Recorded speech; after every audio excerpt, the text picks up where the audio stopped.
Hello tout le monde, j'espère que vous allez bien. Aujourd'hui on se retrouve pour une nouvelle vidéo sur ma chaîne. Aujourd'hui du coup j'avais envie de vous faire un petit bilan, on va dire, de ce début d'année, on va dire de janvier jusqu'à mi-juin à peu près, de toutes les séries que j'ai pu voir, que j'ai pas forcément fait de critique là-dessus et tout parce que j'avais pas forcément d'intérêt, parce que c'est des séries qui se regardent, qui se binge-watch, voilà, qui ont pas vraiment, qui se binge-watch.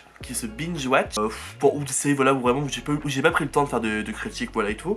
Donc du coup je vais faire un petit pot pourri de toutes ces séries, dire ce que j'en ai pensé en gros. Comme d'habitude je vous invite à partager la vidéo autour de vous, lâcher un petit like, voilà. Mes réseaux sociaux je vous les mets ici, c'est Baloubalex pour Twitter et Instagram. Je vous préviens, le soleil vient, le soleil part, la luminosité c'est un peu n'importe quoi, donc malheureusement je pense qu'il va y avoir des grosses variations de luminosité pendant la vidéo, je suis désolé. On va commencer tout de suite. Alors la première série dont je voulais vous parler c'est Spinning Out, disponible sur Netflix, avec la participation de Casco Delario, qu'on peut retrouver dans Skins ou dans Pirates des Caraïbes par exemple, le dernier Pirates des Caraïbes. Alors, moi ce que j'en ai pensé, j'ai bien aimé cette série, j'ai vraiment des bons souvenirs de la série, c'était vraiment divertissant. Moi j'aime bien parce que du coup on voyait un peu du patinage artistique et tout, enfin, je sais pas, c'est pas que j'aime particulièrement le patinage, oh, on recommence.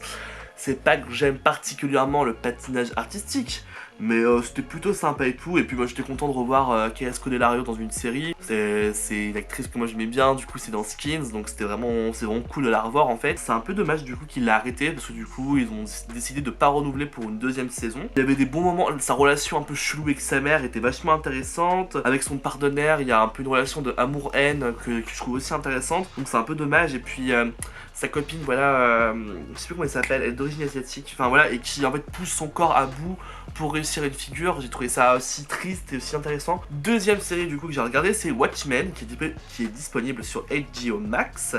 Donc je vais vous lire un petit peu le synopsis. Watchmen s'inspire du roman graphique éponyme pour mieux s'approprier son... la série se déroule à Tulsa, petite ville d'Oklahoma, 3 ans après une attaque coordonnée de suprémacistes blancs contre les forces de l'ordre et leurs familles. À la suite de cet événement tragique, surnommé la Nuit Blanche, les policiers ont décidé de recouvrir leur visage d'un bandana jaune pour cacher leur identité. Dans ce contexte trouble, le détective Angela Abar et le chef de la police Jude Crawford, l'anglais c'est pas ça, enquêtent sur une fusillade qui pourrait marquer le retour de la 7th Cavalry, le groupuscule à l'origine de la terrible Nuit Blanche. Franchement c'est une bonne série, moi j'ai beaucoup aimé, enfin en fait c'est HBO, donc vraiment c'est des séries avec du gros budget où les acteurs jouent bien, enfin voilà, moi j'avais bien aimé.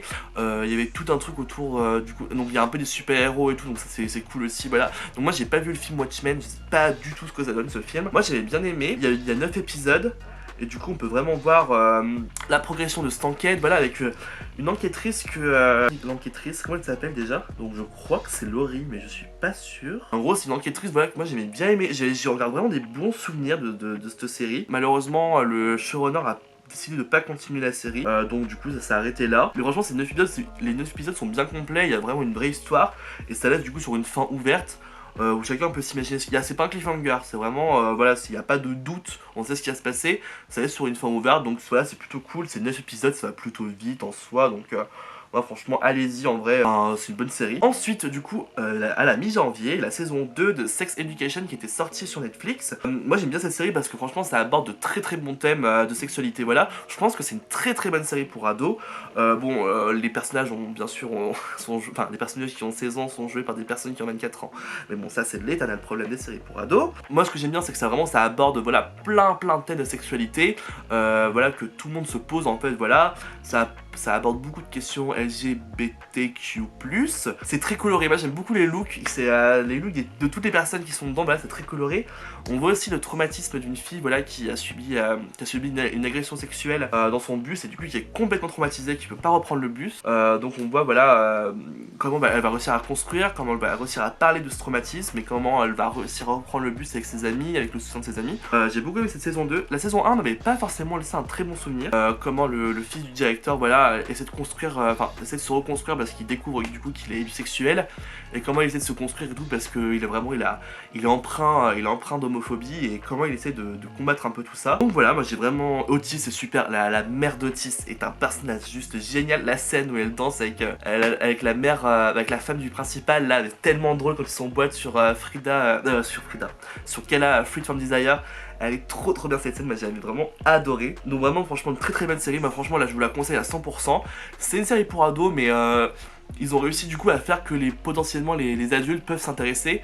Par exemple, moi je sais que mon père l'a regardé et a beaucoup aimé parce que du coup l'actrice elle jouait dans X-Files. Donc en plus voilà, il y a un petit côté un peu nostalgie, donc vraiment très très bonne série. Ensuite, fin janvier, du coup on a la saison 3 ou la partie 2, non, la saison 2 partie 1 de Sabrina, les nouvelles aventures de Sabrina. Honnêtement, j'en garde aucun souvenir, enfin...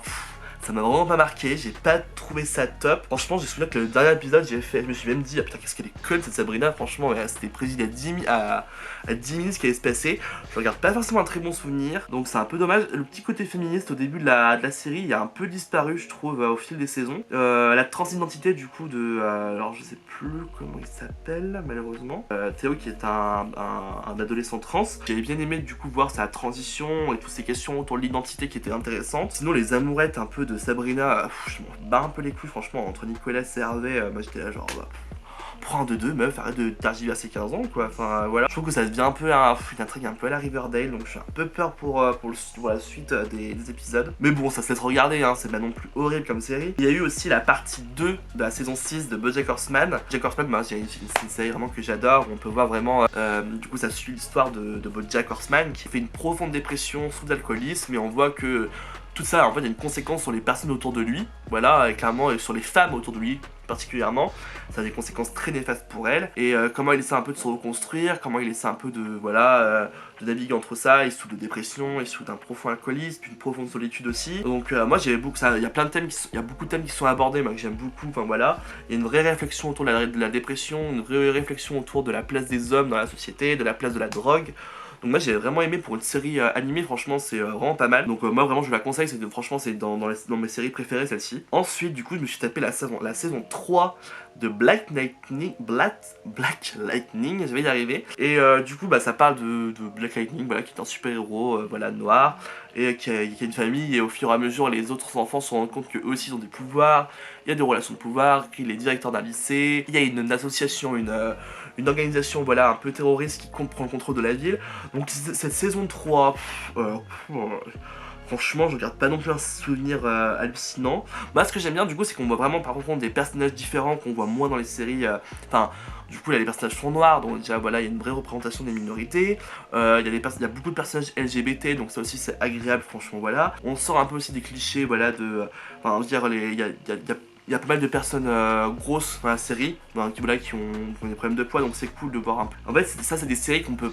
c'est des séries qu'on peut pas binge-watcher, parce qu'en fait on s'en lasse très vite. C'est vraiment des séries qui sont faites pour regarder un épisode par un épisode chaque semaine, pour être vraiment accro, parce qu'en fait c'est des schémas qui sont très répétitifs, et quand on le regarde à la suite forcément on s'ennuie un peu, parce que c'est pas fait pour être regardé comme ça en fait, c'est fait pour être regardé à la télé, c'est fait pour être regardé un épisode par semaine. Donc je regarde pas forcément un souvenir de ouf, il y a 3 saisons disponibles sur Netflix, ça se regarde, c'est pas... Voilà, je préfère ça par exemple à Arrow ou à Flash qui sont devenus totalement... Enfin, c'est nul à chier ces séries, enfin voilà. J'ai regardé Altered Carbon, la saison 2 qui est disponible sur Netflix, nul à chier. Ah putain, je me suis fait chier, je me suis forcé pour finir. Hein. Oh là là, c'était nul.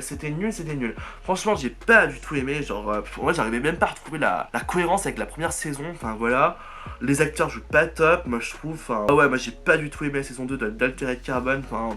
Je suis même déçu, parce que ça partait bien. Donc ne regardez pas, franchement, ça vaut pas le coup. Ensuite, du coup, moi j'ai fini les 3 saisons. Pendant le confinement, je me suis tapé les 3 saisons de Marvelous Mrs. Maisel. Trop bien cette série, moi j'ai adoré, ça se passe dans les années 60. C'est une femme du coup qui s'appelle Midge Maisel, et qui du coup, sa vie vole un peu en éclats, son mari la quitte... voilà, elle se dispute complètement avec ses parents, et du coup complètement bourrée, elle va monter prendre un truc de stand-up et faire un sketch hilarant sur sa vie actuelle et tout. Elle finit par montrer ses seins aussi à la fin. Elle va être repérée par une impresario voilà, qui est tellement drôle, qui est toute petite, c'est Suzy. Et du coup elles vont monter un peu un truc, et du coup on va voir un peu leur évolution au fil voilà, de leur stand-up, qui va prendre, qui va pas forcément prendre, elle va faire des flops, elle va marcher, enfin... Et du coup voilà, et c'est une série super drôle, les dialogues sont très incisifs.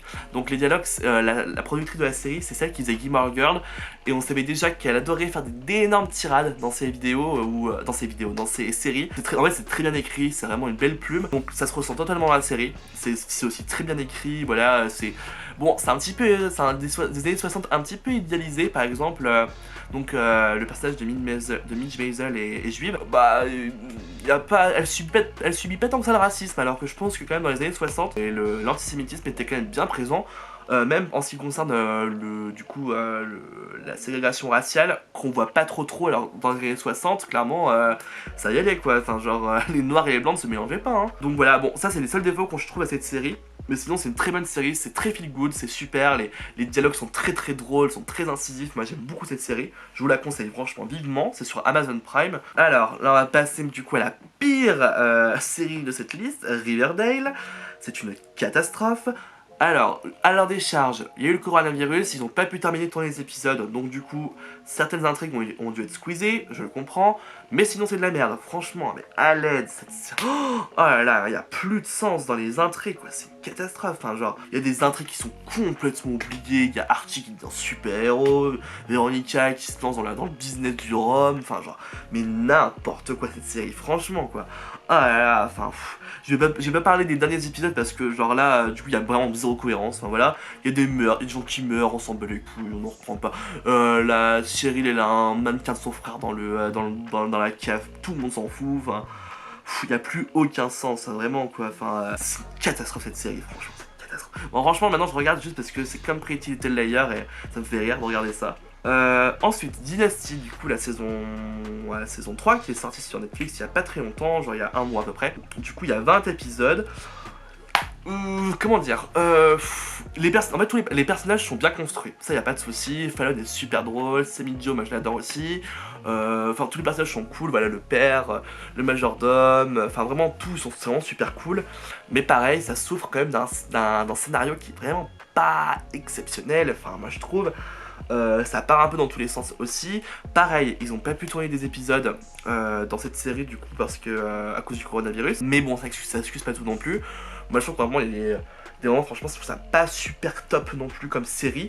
La fin de la saison est vraiment top. Je trouve que c'est bien construit et ils ont bien réussi malgré le manque d'épisodes, ils ont bien réussi à finir le truc. Donc ça je suis content. Moi je suis la Noé Crystal, moi je l'aime bien. Genre je vois j'ai vu que sur les réseaux sociaux elle avait été détestée. Moi je l'aime bien franchement, la Noé Crystal, elle est cool. Elle joue mieux que la précédente même moi je trouve. J'ai pas grand chose de plus à dire. Pareil c'est des séries qui se regardent un épisode par semaine, hein. C'est pas fait pour être binge-watché moi je trouve. Parce qu'on s'en lasse très vite moi je trouve. White Lines qui est sorti le 15 mai sur Netflix, c'est bien mais j'avoue que j'ai pas trop compris la série. Genre en fait le début, j'arrivais pas à comprendre où ça voulait en venir quoi. Enfin vraiment. L'actrice principale joue pas top et tout. Les 5 premiers épisodes sont vraiment pas top et après ça s'améliore je trouve. Mais voilà, du coup c'est une femme qui enquête sur la mort de son frère qui était DJ à Ibiza dans les années 90. Elle va découvrir en fait que le passé de son frère est vraiment pas tout blanc. Voilà. Elle découvre ce mode de vie à la Ibiza un peu très hippie on va dire. Voilà, très libérée. Et elle s'y plaît au final et tout, quitte à délaisser un peu sa famille. En fait ça part un peu dans tous les sens au début, l'histoire est un peu mieux à la fin, ça va, voilà, si vous voulez. Par contre les paysages dans cette série sont magnifiques, allez-y, franchement moi j'étais là, waouh putain, c'est vraiment magnifique, enfin les Baléares c'est magnifique, donc allez-y, moi franchement, ça se regarde, voilà, mais je pense que ça va pas plaire à tout le monde, donc clairement. Ensuite, j'ai regardé les 10 épisodes de Rick et Morty qui sont la saison 4 du coup. Moi j'adore Rick et Morty, c'est trop cool. Il y a vraiment les parallèles qu'ils font avec la société actuelle, voilà, moi, je trouve toujours hyper juste, hyper drôle. Ensuite, qu'est-ce que j'ai regardé? J'ai regardé Upload sur Amazon Prime, que j'ai beaucoup aimé. Donc c'est un mec en fait qui a un accident de voiture et du coup qui se fait uploader dans une vie après la mort. Voilà, donc tu peux te faire uploader dans une vie après la mort. Et du coup, voilà, on voit son aventure et en fait, on comprend que son meurtre, du coup, n'était pas... Enfin, son meurtre, vous voyez, je suis trahi. Que sa mort n'est pas forcément qu'accidentelle. Voilà, et il va un peu s'amouracher, en fait, de sa... Comment on pourrait dire du service après-vente, de la meuf qui s'occupe du service après-vente du monde virtuel. Et l'histoire est plutôt cool, ça va assez vite. Moi j'ai bien aimé l'histoire, donc franchement, voilà, ça joue à peu près bien. C'est plutôt drôle et tout. Enfin, en fait, c'est assez cynique comme série. C'est assez un peu cringe des moments. Avant-dernière série, parce que j'en ai fait quand même pas mal. Roswell, New Mexico. Donc ça, c'est mon petit coup de cœur. Ça, c'est mon petit coup de cœur des séries. C'est vraiment une série, un peu une série pour ados. Enfin non, un peu plus adulte, je trouve cette série-là. Ça parle du coup des extraterrestres de la ville de Roswell qui a eu du coup en 1947. Donc voilà. il y a une enquête pour savoir ce qui s'est passé, voilà. Et du coup, Lise Orteco, je crois, elle revient du coup dans sa ville natale pour comprendre un peu ce qui s'est passé. Elle retrouve son amour d'enfance, enfin voilà. C'est une série un peu feel good, c'est une série qui se prend pas la tête, enfin voilà. Moi, ce que j'aime bien aussi, c'est une bonne représentation des personnages LGBT dans cette série, c'est cool, ça j'aime bien. Il y a des personnages gays, il y a des personnages bi, donc ça c'est, moi j'aime bien, voilà, je suis content, voilà, en plus, voilà, et ça passe le temps, il y a pas, voilà, c'est pas mauvais. Voilà, les acteurs jouent à peu près bien, le scénario est à peu près potable, donc à partir de là, de toute façon, ça peut que aller. On va dire c'est vraiment une série feel good, moi c'est vraiment une série, voilà, pour passer le temps, c'est agréable à regarder, l'histoire est pas trop compliquée, voilà. Et enfin, on va terminer avec Quantico, donc déjà j'ai pas terminé, j'ai terminé la saison 1, j'ai presque fini la saison 2. Ouf, pas top le scénario, hein, franchement, et puis c'est du coup ça en suit l'histoire de Alex Parrish qui rentre du coup en formation à Quantico, du coup au FBI, et du coup va suivre une formation de plusieurs mois, voilà, pour devenir agent du FBI. Et parallèlement, en fait, on voit ce qui s'est passé 9 mois plus tard. Il y a eu une immense explosion à la gare de Grande Centrale à New York. Elle se retrouve au milieu des décombres. Elle sait pas ce qui s'est passé. Et elle se retrouve accusée, en fait, d'avoir fomenté, du coup, cet attentat. Et du coup, elle va devoir défendre, elle va devoir, voilà, et tout. Du coup, on a les deux histoires en parallèle, voilà. Donc, sa formation, plus à côté l'enquête sur l'attentat qu'il y a eu à New York. L'histoire, ça va, enfin, ouais, c'est pas top. Enfin, ouais, ils ont une formation, genre, c'est très cliché, genre vraiment, ils les poussent à bout, ils les mettent un peu à rude épreuve mentalement et tout. Mais, enfin, je suis là, genre, être agent du FBI, genre, c'est pas que, voilà, fomenter des plans, trahir tout le monde, quoi, genre, je sais pas. C'est un peu bizarre, leur formation, c'est assez cliché, moi, je trouve. L'actrice principale, donc, Priyanka Chopra, donc c'est celle qui joue Alex Parrish, voilà. Le joue à peu près bien, voilà. Les autres acteurs jouent à peu près bien aussi. À part les deux là, du coup Miranda Shaw et celui qui s'occupe de la formation, j'ai oublié son nom, je vous mettrai une photo ici. Ils jouent pas top, enfin c'est assez cliché leur jeu d'acteur, moi je trouve. Mais sinon ça va, ça sait se regarder. Et pareil, c'est une série en fait qu'on regarde un épisode par semaine. Ça me rappelle un peu les séries vraiment policières qu'on regardait sur France 2 ou TF1, genre Esprit criminel. Un épisode par semaine ça suffit en fait, enfin voilà, pas plus. Donc voilà, ça passe le temps, moi je regarde ça en fond, voilà, quand je travaille et tout, je mets ça en fond, parce que ça va très bien, enfin, j'arrive à comprendre l'histoire. Voilà, donc ce bilan est beaucoup trop long, on va l'arrêter ici, stop. Si vous êtes resté jusqu'à la fin de la vidéo, franchement, bravo. Je vous remercie de rester jusqu'au bout. Voilà, j'espère que, dites-moi les séries que vous avez vues dans cette liste, voilà, je vous mettrai la liste dans les commentaires, comme ça vous pourrez un peu me dire ce que vous en avez pensé. J'espère que je vous aurai fait découvrir certaines séries que j'ai bien aimées, parce que franchement, Upload, ou alors par exemple...